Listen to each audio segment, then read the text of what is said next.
Bonjour Laurent Fabius. Bonjour. Ministre français des Affaires étrangères et du Développement international, merci d'être notre invité exceptionnel sur TV5 Monde. Vous allez présider la première nuit des idées au Quai d'Orsay, on va en parler dans quelques instants. Demain, vous rentrez d'Inde, ce sont des enjeux très importants. Est-ce que vous pouvez dire aujourd'hui en Inde que c'est finalement le succès de la COP21 qui permet aujourd'hui d'avoir un autre dialogue avec l'Inde ? Le succès de la COP21 a été un élément très important. D'abord parce que nous n'aurions pas pu avoir ce succès sans le concours de l'Inde, qui n'est pas acquis au départ. Mais les Indiens, et notamment le Premier ministre Modi, m'ont beaucoup aidé. Et évidemment, ça nous permet d'avoir de nouvelles perspectives. Classiquement, avec l'Inde, nous avons une coopération dans le domaine de la défense, dans le domaine nucléaire aussi. Mais là, ça nous ouvre tout le champ des énergies renouvelables. Et oui. Hier, nous avons inauguré avec le Premier ministre indien ce qu'on appelle l'Alliance solaire internationale, parce que les Indiens vont développer beaucoup les énergies renouvelables, alors qu'aujourd'hui, leur ressource principale, c'est le charbon. Oui, donc un bilan très important. Vous allez là, par ailleurs, recevoir jeudi le président iranien Rouhani à Paris.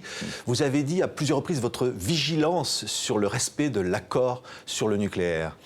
Oui, on a eu en 2015 deux grands accords mondiaux. Le premier, qui était extrêmement spectaculaire, c'est la conférence de Paris, la COP21. Et le deuxième, c'est l'accord sur le nucléaire iranien.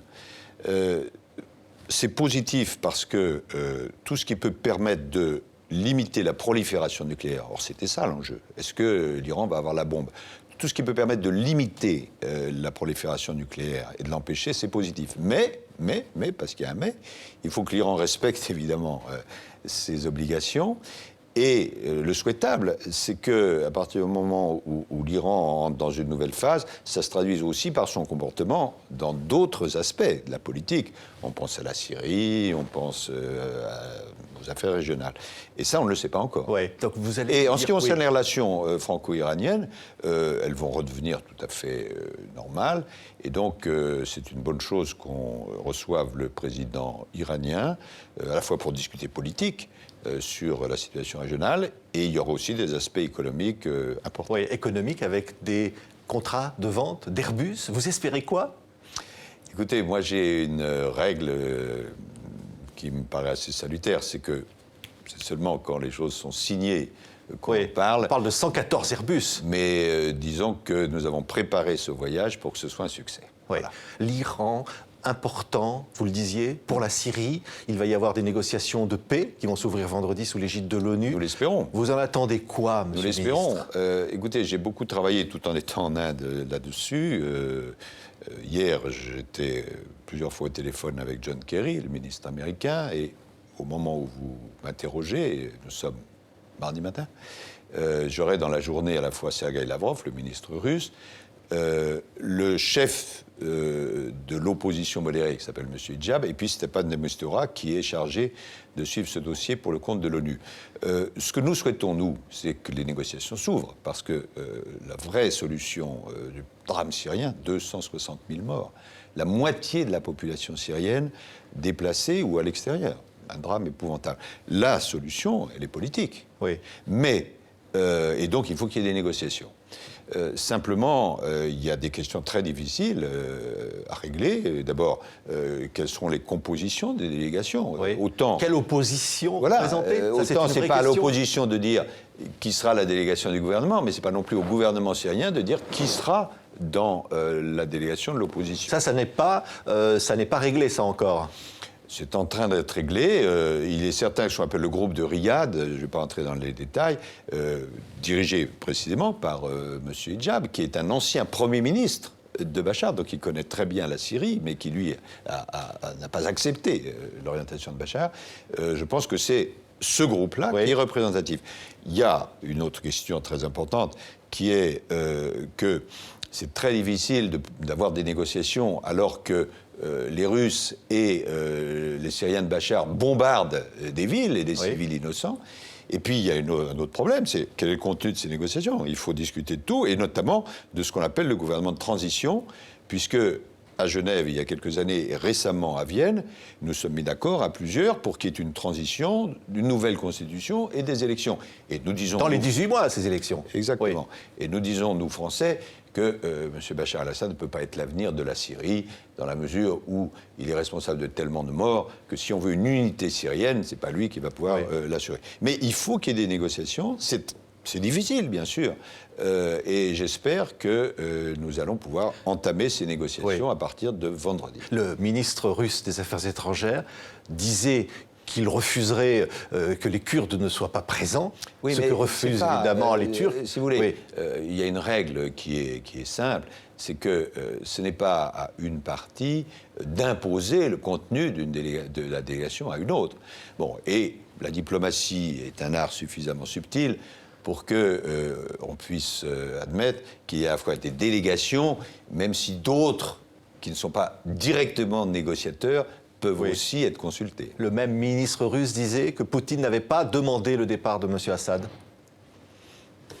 Écoutez, moi je n'étais pas dans ces conversations. Ce que je constate, si vous voulez, c'est que les Russes sont au soutien de Bachar el-Assad, c'est certain, qu'ils nous ont dit qu'ils allaient frapper beaucoup Daesh, et à chaque fois qu'ils frappent les terroristes de Daesh, c'est une bonne chose, mais il faudrait qu'ils frappent davantage Daesh et qu'ils arrêtent de frapper l'opposition modérée. Mais il dit aussi qu'ils ont permis de renverser la situation aujourd'hui. Ah, ils ont secouru certainement Bachar el-Assad, bien sûr, mais est-ce que pour autant ils ont vraiment contribué à affaiblir les terroristes de Daesh? Ça, c'est une autre affaire. Ils continuent de bombarder des civils aujourd'hui, les Russes? Malheureusement, oui. Vous savez qu'il y a des sièges de différentes villes. On a parlé beaucoup de Madaya. Alors, c'est à la fois... ce sont souvent les Syriens du régime, mais le soutien est assuré très fréquemment par les Russes. Et donc, ce que nous souhaitons... Les Russes ont un rôle à jouer pour la paix, mais ce que nous souhaitons, c'est qu'ils portent leur force dans la lutte contre les terroristes de Daesh. Madaya, un corridor humanitaire, ça n'est toujours pas en place. Malheureusement, et l'une des grandes demandes de la France pour ces négociations, c'est que, avant même que les négociations s'ouvrent, il y ait un arrêt du siège des villes. Parce que vous voyez bien, et ce n'est pas simplement un élément de négociation, c'est une obligation juridique internationale. Oui, et l'État islamique a à nouveau publié une vidéo terrifiante menaçant la France. François Hollande a dit sa détermination à lutter contre l'État islamique, contre ce groupe. Est-ce qu'on est en train de gagner cette guerre ? Oui, tous les moyens sont réunis pour cela, mais ce sera long. Et puis, ils utilisent des techniques, si on peut employer ce terme, qui sont ravageuses, notamment des techniques de destruction humaine, mais des techniques d'intimidation.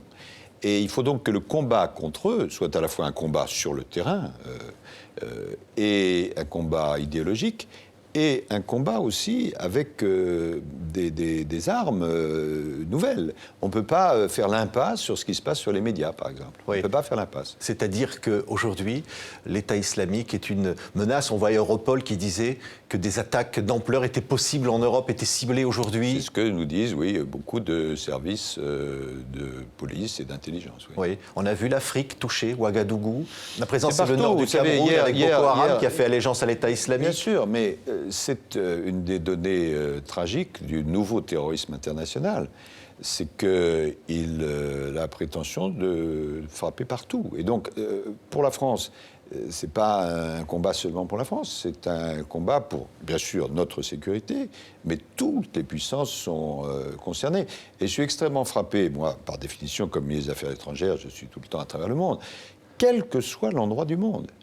Le premier sujet qu'abordent avec moi les chefs d'État ou de gouvernement, c'est cette question du terrorisme, car chacun d'entre eux se sent concerné. Oui, l'Afrique, un mot, Monsieur le Ministre. Quelle relation aujourd'hui avec l'Afrique? On voit par exemple Denis Sassou Nguesso va se présenter au Congo-Brazzaville. Écoutez, nous avons, la France a des relations, on peut dire, pour globaliser, excellentes avec les pays d'Afrique, parce que, d'abord, ils savent que nous sommes leurs partenaires, leurs amis, nous les appuyons. Sur le plan de la sécurité, regardez ce que nous avons fait au Mali, en Centrafrique, nous avons permis qu'ils échappent au terrorisme, même s'il y a encore, malheureusement, telle ou telle attaque. Donc les Africains, que ce soit d'ailleurs en Afrique francophone, lusophone, anglophone, etc., comptent sur nous. Et nous n'avons pas à nous ingérer dans leurs affaires intérieures, mais en même temps, on connaît les principes qui sont ceux de la France. Voilà. Et on a passé un cap, la France-Afrique, tout ça, c'est absolument derrière nous, et c'est très bien. Et maintenant, la France considère les différents États africains comme des partenaires et des égaux. Là, l'appui militaire au Mali a fait ses preuves, malgré ces attentats, malgré ce convoi. Mais, écoutez, rappelez-vous, parce qu'on a tous la mémoire courte, c'était il y a 3 ans, c'était au mois de janvier. Moi, j'étais dans le bureau de François Hollande lorsque le président de transition, qui s'appelait Traoré, l'a appelé et lui a dit « Monsieur le Président, on vient d'apprendre que les terroristes sont à 200 km de Bamako. Je vous demande d'intervenir, parce qu'il y avait seulement des éléments français et il n'y avait pas d'autres troupes à proximité. Si vous ne le faites pas, non seulement demain je serai mort, mais les terroristes auront pris l'ensemble du Mali. » Nous sommes intervenus. Ensuite, il y a eu des Africains qui nous ont aidés, des forces internationales, et on a pu rétablir la légalité. Il y a un président de la République légalement élu, il y a une assemblée.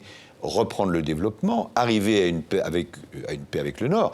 Mais évidemment, on n'a pas éradiqué totalement le terrorisme. Donc il reste encore des poches et il faut être extrêmement vigilant et actif. Monsieur le ministre, la nuit des idées au Quai d'Orsay demain, c'est à votre initiative. Hein. Oui, alors... On va y parler justement de ces questions-là, des questions de spiritualité, on va parler des idées, de la place de la France dans le monde. Bien sûr, mais on va parler surtout de l'avenir. Je suis frappé du fait que il y a peu de débats objectifs, ce sont sans cesse des polémiques, toujours une vision décliniste. Et là, le projet que nous avons, et donc mardi, c'est toute une nuit, donc ça va se finir à 3 heures du matin, d'ouvrir le Quai d'Orsay, qui n'est pas tellement habitué à ça, pour que des grands intellectuels venus du monde entier viennent traiter des grands problèmes du futur devant le public. Alors, vous allez avoir, par exemple, Robert Badinter, qu'on connaît, et un juge de la Cour suprême américaine, qui vont venir parler, dans un monde de violence, quelle peut être la place de la justice dans le futur. Vous allez avoir un grand architecte qui s'appelle Rem Koolhaas, qui a complètement bouleversé la conception de la ville, qui va venir parler avec un sociologue qui s'appelle Lacour, qui est un Français, et qui a, lui, fait d'autres modifications. Dans quel environnement nous allons vivre? On va y parler de citoyenneté, on va parler de religion. On va parler aussi de climat, aussi. Vous allez avoir de grands spécialistes qui vont nous expliquer ce que nous avons vécu dans la COP21. Et donc, à l'issue de ce débat, ce que je voudrais, c'est qu'on ait une vision un peu plus claire, et parfois positive, parfois pas positive, sur quel sera notre avenir dans les différents domaines. Comme il y a un succès énorme de ce débat, cette nuit des idées, on va parle de 10 000 inscrits, hein, oui. Donc, avec le soutien de TV5 Monde et partenaires de TV5 bien sûr. Monde. Et donc nous allons retransmettre tout ça sur Internet aussi. Et je pense que c'est le rôle de la France. Il n'y a pas tellement de pays qui peuvent organiser très librement comme ça des débats. Et la diplomatie, c'est pas simplement la diplomatie de la grande stratégie, c'est pas simplement la diplomatie économique que j'ai mise en avant, c'est aussi la diplomatie culturelle. La francophonie qui rayonne dans le monde, nos établissements d'enseignement. Et donc je voudrais que, d'abord, je suis sûr que ce sera un grand succès, mais ensuite, qu'on procède un peu de la même manière dans beaucoup de pays du monde. On parle de 11 initiatives l'année prochaine, voilà, en Inde, à Cuba. La France, c'est un pays d'idées, où le débat est libre, et on peut se tourner sans polémique vers l'avenir. Et ça se rapproche de la première série de questions que vous posez. On est dans un monde tellement dangereux, avec des pressions de toutes sortes, il faut qu'on prenne le temps de réfléchir, et qu'ensemble, on réfléchisse à ce que peut être, ce que doit être notre avenir de manière constructive. C'est le rôle de la France aussi. Une petite question plus anecdotique, Monsieur le Ministre. Nicolas Sarkozy a fait quelques petites erreurs dans son livre, a rajouté 10 ans de prison à Nelson Mandela et a parlé d'un fameux duel entre Bush et Obama, une élection présidentielle qui n'a jamais eu lieu. Vous diriez quoi ? Oh, il peut toujours y avoir des erreurs dans un livre, vous savez. Je ne sais pas combien de pages comporte ce livre, que je n'ai pas lu, mais ce sont des erreurs. Et simplement, il aurait fallu que l'éditeur, à la relecture, ou le correcteur... Mais faire ce genre d'erreur, pour vous, c'est anecdotique. Oui, ça peut arriver. Vous savez. Ça n'a pas du tout la même portée que tel président américain ou vice-président américain qui, arrivant dans un pays d'Amérique du Sud, s'est trompé et je crois qu'il était au Mexique et il a dit bonjour le Brésil. Non, alors c'est pas, là, ça devient plus grave. Non, mais moi je n'y attache pas beaucoup d'importance. Oui. Un dernier mot, vous êtes président de la COP21 jusqu'à l'automne. Vous le resterez, quoi que soient les rumeurs, on parle de remaniement. Ah bien sûr. Bon, j'ai présidé, c'était un grand succès, et j'en suis extrêmement heureux, la COP21 en décembre. Et c'est le premier accord universel sur le climat, avec l'enjeu étant quoi? L'enjeu étant de savoir si nous allons pouvoir, et nous et nos enfants, continuer à vivre sur Terre. Et donc c'est un accord, probablement le plus grand accord, l'accord le plus important depuis le début du siècle. Et donc, ça a été spectaculaire. Mais je reste de toutes les manières le président de cette conférence mondiale jusqu'au moment où nous passerons la suite à nos amis marocains. Oui. Quel que soit le remaniement éventuel. Oui, bien sûr. C'est une fonction de toutes les manières internationale. J'ai été élu pour ça, et les bénévoles. Et je pense que la diplomatie française, qui a été saluée, doit continuer à être très active dans ce domaine. Nous étions ravis de vous recevoir. Pareillement, c'est toujours un plaisir. Ministre des Affaires étrangères et du Développement international, invité exceptionnel aujourd'hui de TV5 Monde. Merci beaucoup, monsieur le ministre. Merci à vous.